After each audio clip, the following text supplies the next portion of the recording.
a proud Love Notions ambassador, and today I'm here to talk to you a little bit about the Sloane Sweater. This is the Feature Friday pattern of this week and available for only $5. Check the link down below because it's a great deal. This pattern has two bodysuit types.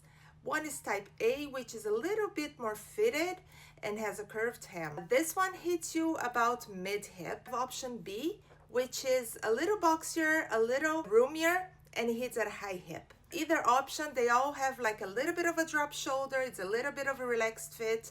So perfect for this season. It also comes with fun options like a yoke that you can see cute little details on the shoulder patches, a kangaroo pocket, and a hood. It's super versatile. It's super quick and easy to sew. Don't miss out.